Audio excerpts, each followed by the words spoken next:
Sensory storytelling, a literary lens on Hansel and Gretel. When we analyze the machinery of a timeless narrative, we often focus on character arcs, thematic motifs, or structural pacing. Yet, true storytelling mastery goes beyond plot points. It is an act of deliberate cognitive engineering. The classic public domain tale of Hansel and Gretel serves as a perfect historical fulcrum for this analysis. It demonstrates how master storytellers layer sensory and structural friction to deeply engage human working memory. In mainstream English language arts, ELA, environments and global classrooms, we frequently look for innovative ways to elevate literacy. By deconstructing the structural and sensory craft of Hansel and Gretel, educators and writers can learn how to build immersive narrative spaces that intentionally leverage students' complete cognitive repertoires given their multilingual proficiencies. Here is an analytical breakdown of how the craft elements of this classic fairy tale map directly to advanced pedagogical frameworks. The anatomy of sensory contrast, constructing narrative schema.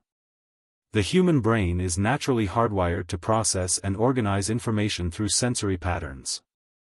In Hansel and Gretel, the author builds immediate engagement by establishing a stark, cross-modal sensory contrast between two distinct environments.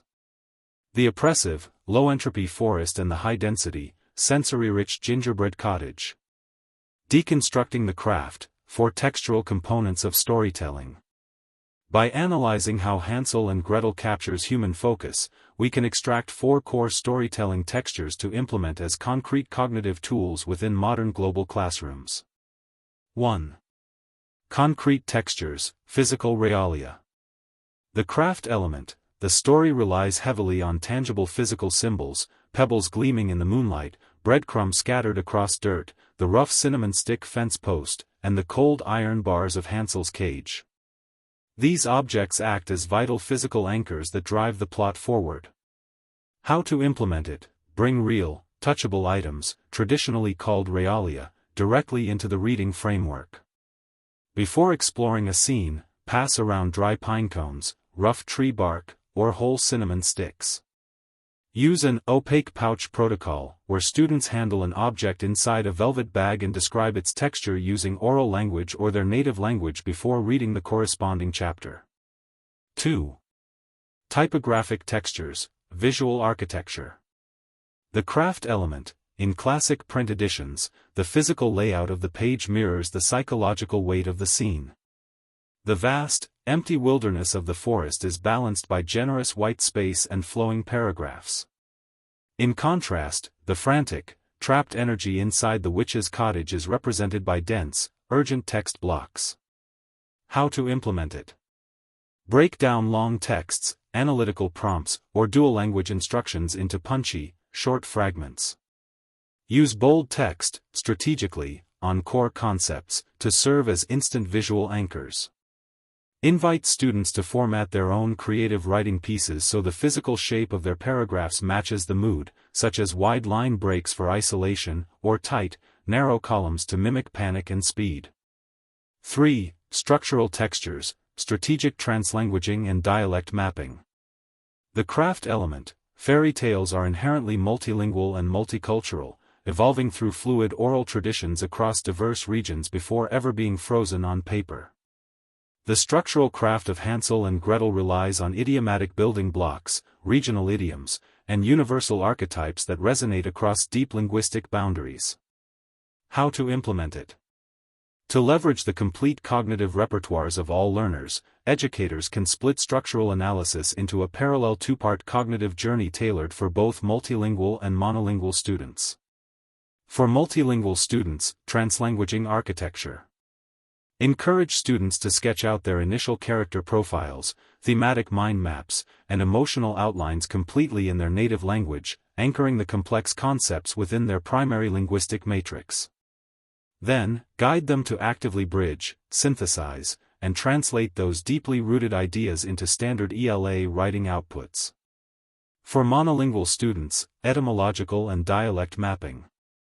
Direct monolingual students to unpack the Germanic roots of the story's vocabulary, e.g., exploring how words like woodcutter or forest evolved, or analyze how different regional English dialects or idioms shift the tone of the narrative. Task them with rewriting a core scene using localized idioms or specialized subcultural slang, forcing them to manipulate register, tone, and structural linguistics within their single language framework. Cross-group collaboration.